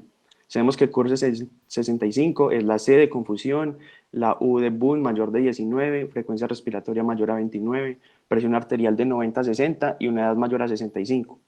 Ya habiendo dicho esto, podemos ver los microorganismos más comunes en EPOC, los cuales son los que tengo subrayados. H. influenza, M. catarrhalis, S. pneumoniae, enterobacterias, Pseudomonas aeruginosa y Staphylococcus aureus. Siguiente.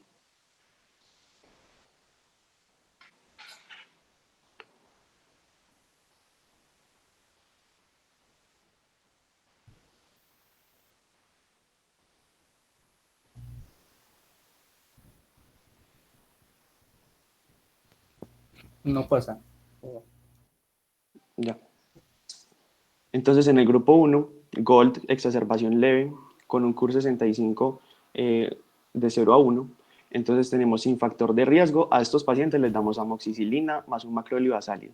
Sabemos que el macróleo azálido se utiliza para cubrir las neumonías atípicas, la cual puede ser Legionella, Mycoplasma pneumoniae o C. pneumoniae. ¿Cuál es la diferencia entre factor de riesgo y sin factor de riesgo y con factor de riesgo? Pues que cumple alguno de los parámetros del CUR 65. La amoxicilina clavulánico, que tiene ácido clavulánico, se utiliza porque el ácido clavulánico lo que ayuda es inhibir las beta-lactamasas de las bacterias para que la amoxicilina pueda entrar y hacer así su función. Los macrólidos azálidos son claritromicina por excelencia, que lo utilizamos en todos los estadios de la exacerbación bacteriana, y la citromicina.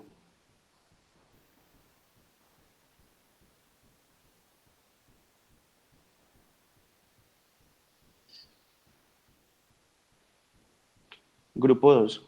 Entonces, esta ya sería una exacerbación moderada con un CUR 65 que tenga un puntaje de 2.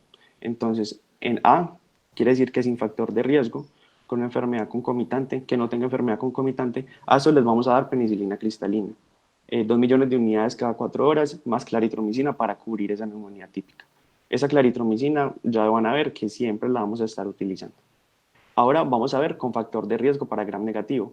¿Cuáles son estos pacientes que tienen factor de riesgo para gram negativo? Son estos pacientes que están en un lugar geriátrico, una enfermedad cardiopulmonar de base, que tienen uso reciente de antibiótico, creando así una resistencia, enfermedades concomitantes, disfagia o aspiración. Esta disfagia o aspiración quiere decir que tienen mala higiene, entonces podrían estar broncoaspirando aquellos patógenos. Para ellos vamos a utilizar ampicilina sulbactam y claritromicina. Y ahora ya teniendo esto claro, vamos a mirar pacientes que tengan un factor de riesgo para neumococo resistente a penicilina. Para ellos vamos a utilizar una cefalosporina. ¿Estos pacientes cuáles son? Son los mayores de 65, uso de betalactámicos más de 3 meses, alcoholismo, enfermedades concomitantes, inmunosupresión y algo que me parece supremamente importante, la exposición a un hogar infantil. Si no si tienen alergia para cualquiera de estos antibióticos, podemos utilizar las fluorquinolonas como levofloxacina y moxifloxacina.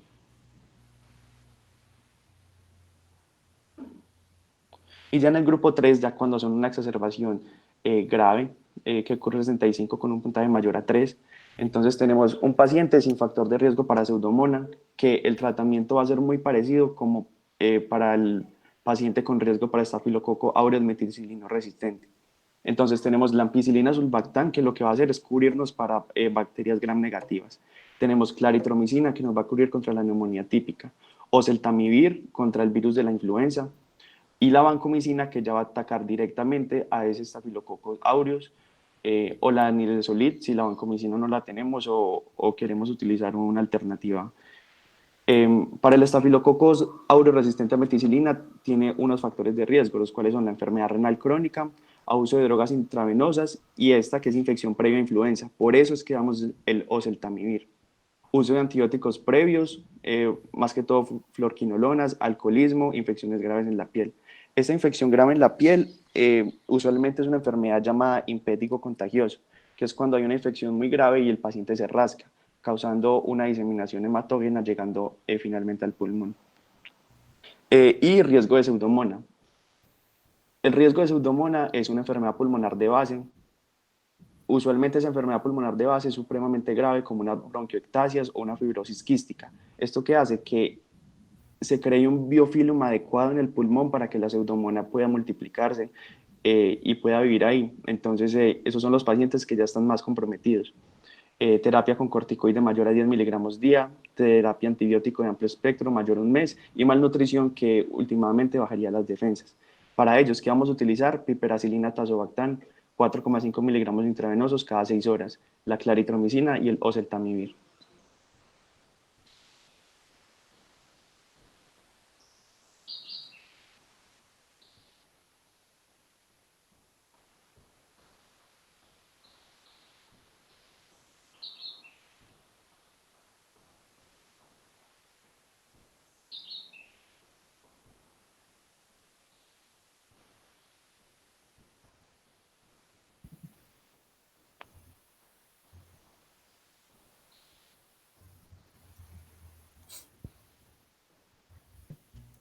Bueno,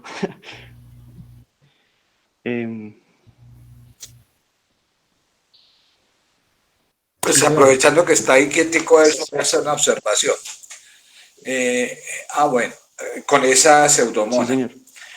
También se incluye en el tratamiento, además de lo otro, siempre hay que agregarle también vancomicina o linezolid en el factor de riesgo para pseudomonas. No para cubrir la pseudomonas, sino porque acuérdense que para pseudomonas la droga de elección es la piperacilina tazobactam, pero además se agrega claritromicina intravenosa, más vancomicina o linezolid, más oseltamivir, que cubriría el virus H1N1. Sí, señor. Esto según las recomendaciones de la Sociedad Colombiana de Infectología. ¿Sí? Bueno. Gracias. Sí, señor. Entonces voy a presentar yo porque está pasando muy lento. Sí, está pasando. Listo. Dale.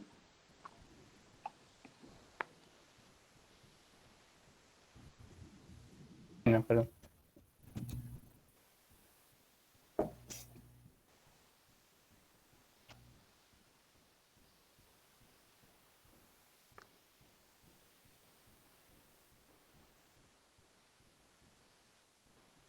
Listo. Ahora con la pseudomonas aeruginosa, aquí la podemos ver acá la bacteria, podemos ver una TAC y podemos ver una radiografía. En la TAC se pueden ver unas bronquiectasias, como les había dicho anteriormente, y en la radiografía se puede ver un absceso. Revela múltiples lesiones con niveles hidroaéreos. Listo. Entonces, ¿le damos antibióticos a todos los pacientes con exacerbación? Les voy a mostrar unos estudios supremamente interesantes. Aquí podemos ver un metaanálisis Cochrane Collaboration. Entonces, yo quería mostrarles este estudio donde muestra el uso de antibióticos en pacientes con una exacerbación de POC. Entonces vamos a resumir esto de una forma gruesa y pues algo grosera. Hay un eje Y y hay un eje X. El eje Y está posicionado en 1. Cada estudio va a mostrar a la derecha un intervalo de confianza. Por ejemplo, el estudio Novira 2001 con los valores 0,08 a 0,59 nunca toca el 1. ¿Qué quiere decir esto? Que presenta unas diferencias significativas. En este caso, como es menor a 1, está a favor del antibiótico. Si fuera mayor a 1, sería a favor del placebo. Entonces, en esta primera tabla se puede hablar sobre la mortalidad. Podemos ver que todo está hacia la izquierda, no toca el 1, entonces quiere decir que el uso de antibióticos es muy significativo. En la tabla 2 quieren hablar sobre los reingresos. El uso de antibióticos también ayuda en los reingresos. Podemos ver como todos los puntajes están hacia la izquierda. Siguiente.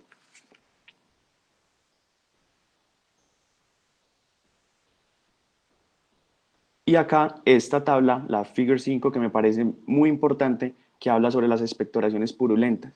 Estos pacientes que tienen expectoraciones purulentas y les damos antibióticos son los que tienen mayor beneficio al darles estos.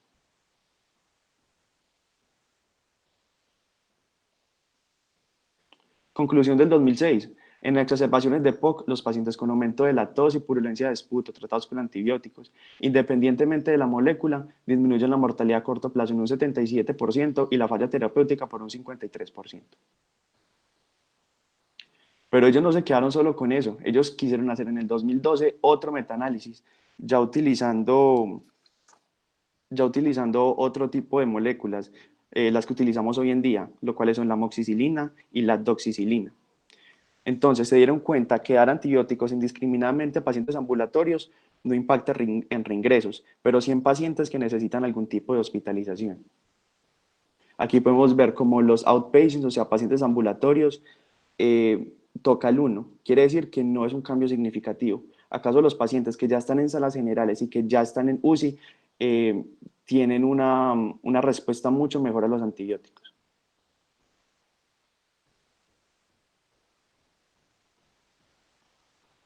Y acá un poquito más de lo mismo, donde hablamos acerca sobre los porcentajes. Siguiente. Otra cosa que hizo el metaanálisis es que quería saber acerca de los efectos adversos que podrían causar estos antibióticos. Entonces, 1 de cada 36 pacientes va a tener diarrea. Esto es un número supremamente alto, ya que la cantidad de personas con exacerbación de POC es de miles. Entonces, tener en cuenta que si el paciente no tiene un esputo purulento y no muestra como signos de antibióticos, mejor no darle el antibiótico. Ya se imaginarán la incomodidad en un paciente con exacerbación y tos y que ahora le ayudamos a empeorarlo dándole un antibiótico inadecuadamente.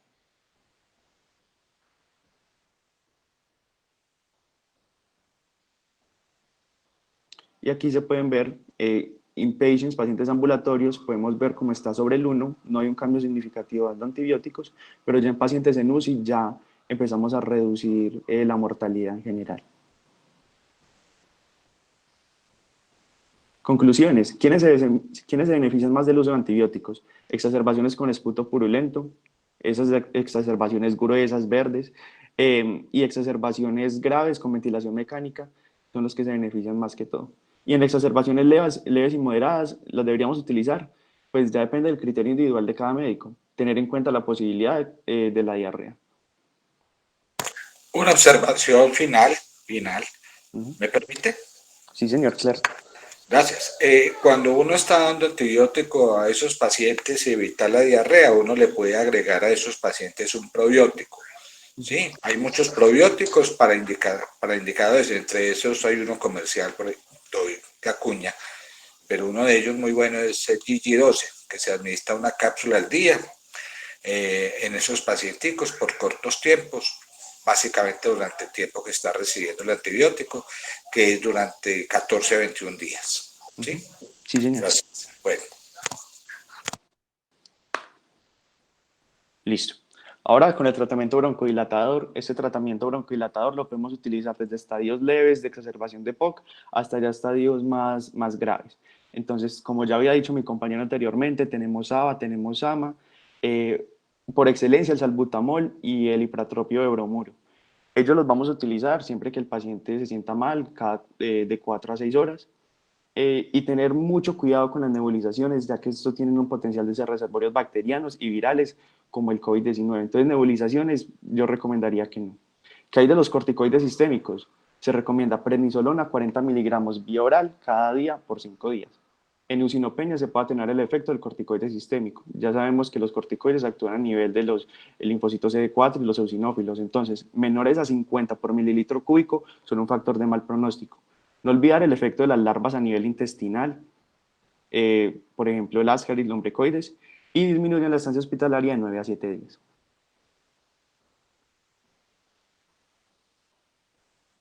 Aquí hay un estudio que habla sobre el corticoide versus placebo.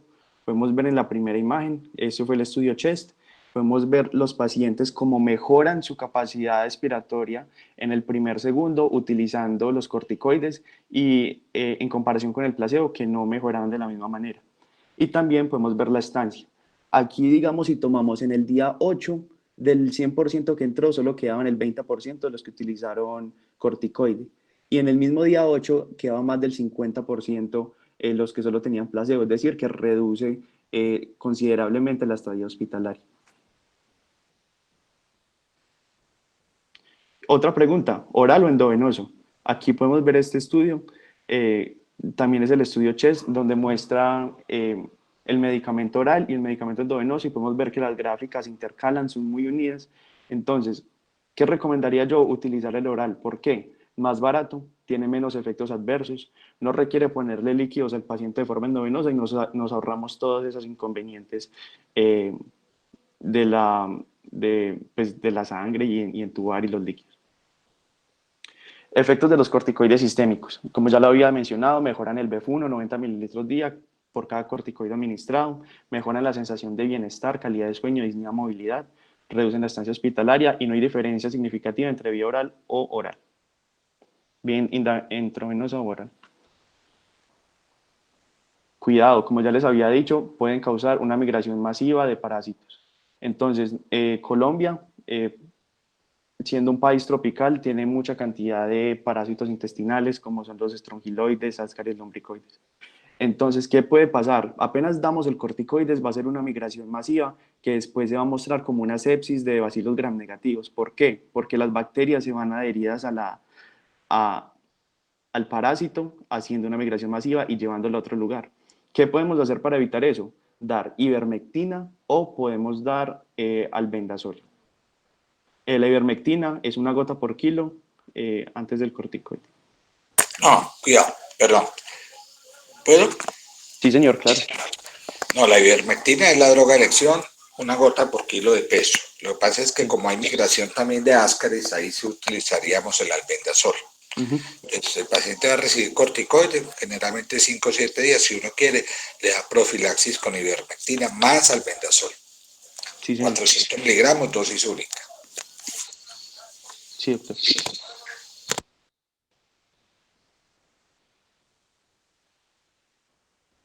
Listo, y ya para finalizar, vamos a pasar estas rapidito, ventilación mecánica no invasiva. Primera lección para pacientes que requieren una ventilación mecánica es cuando la oxigemetría de bajo flujo no funciona.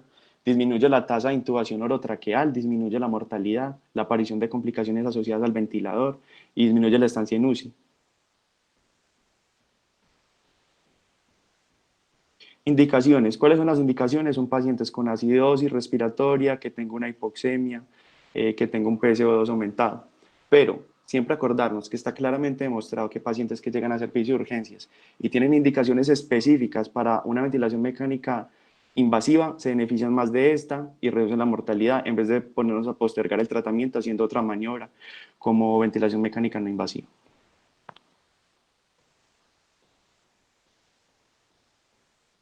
Entonces, ¿qué pacientes vamos a intubar? Los pacientes que tengan una incapacidad de tolerar la ventilación mecánica no invasivas, estados de por reanimación, alteración del estado de conciencia, agitación.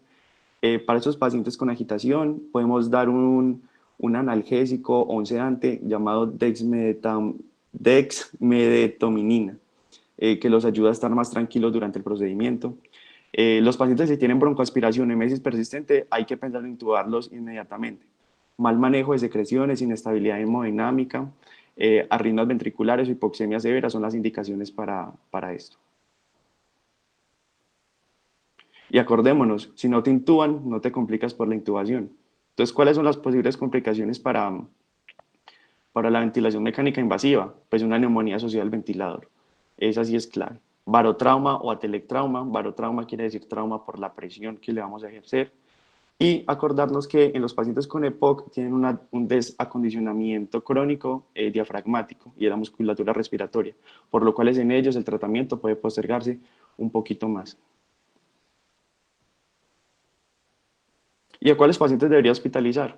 Entonces hay varios puntajes, está el de CAF, el BAP 65 y el CUR 65, que es de neumonía. Los que más utilizan hoy en día es el de CAF. Ellos hablan sobre la disnea, MMRC, colocando correspondientes puntajes, eosinopenia, consolidación, acidosis y fibrosis auricular. Siguiente. Entonces, como ya les había mostrado, pues el DECAF estadísticamente en el artículo que ellos hicieron, el original, muestra cómo es superior al Apache 3, al CAPS y al BAP 65.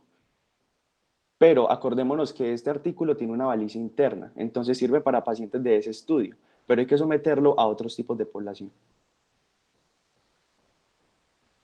Entonces, en el 2018 se hizo, en la Asociación Europea de Respirología, utilizaron el CUR 65, el DECAF y el BAP 65, y demostraron claramente que el CUR 65 tenía una especificidad del 93% y que el DECAF no mostró la misma sensibilidad. Entonces, podríamos esperar que ya en el futuro, 2021-2022, puede que el CUR 65 pueda ser un puntaje importante para saber qué pacientes vamos a hospitalizar. Y ya sin más preámbulos, muchísimas gracias por haber escuchado esta presentación de POC y aquí están las bibliografías por si quieren investigar acerca de todo lo que hablamos. Si hay alguna pregunta, estamos más que atentos para escuchar.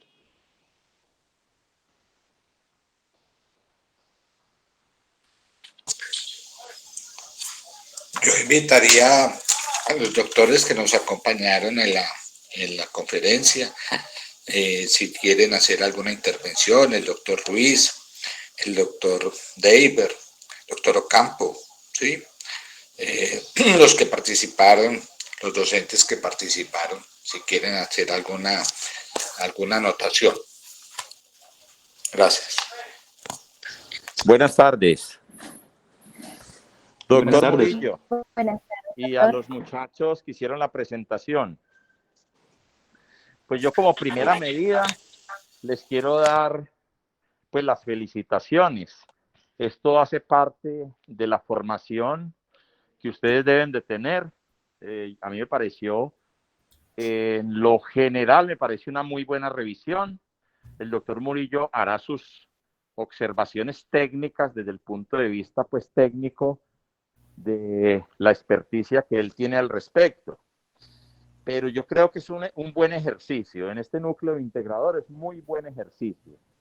Yo veo que es unas guías que están bien revisadas, con muy buena argumentación, muy buena presentación, y que si logramos el objetivo, que esto les quedó a ustedes, que fueron los partícipes de ellos con la orientación del doctor Murillo, y les queda a todo el grupo, yo creo que hemos logrado dar un gran paso en el conocimiento de esta patología tan prevalente en nuestro medio como es el EPOC.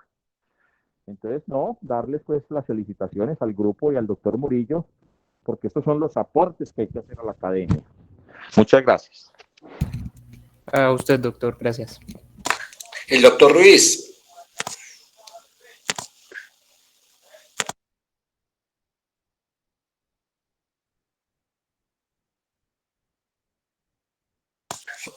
Doctor David.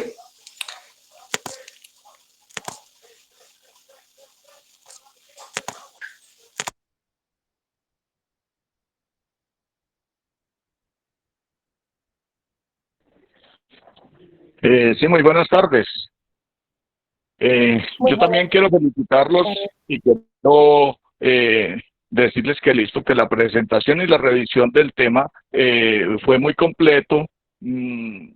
Yo preguntas técnicas acerca de lo que revisaron no tengo porque pues esa misma guía la revisé hace poco y me parece que la presentación fue excelente, completa y con mucha claridad acerca de los argumentos esgrimidos.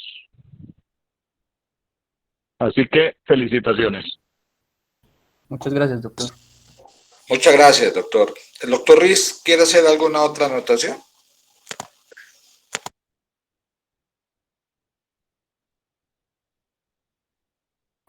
Me temo que el doctor se retiró hace un poco tiempo, doctor. Bueno, entonces, bueno, me queda la parte mía.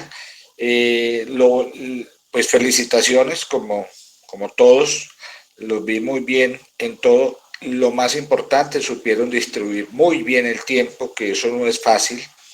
Las correcciones se hicieron y no me queda más que felicitarlos y de parte mía, pues sería la anotación final, que es darle la nota anticipadamente con 5, lo que llamamos nosotros un 5 a la excelencia a todos y cada uno de ustedes.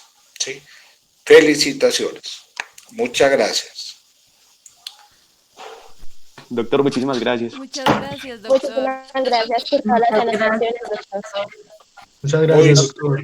Gracias muy por todo. contento por todo. Muchas gracias. Chao. Hasta luego, doctor. Bueno, Hasta luego, doctor. Muchas gracias. chao. Si quieres puedes hablar.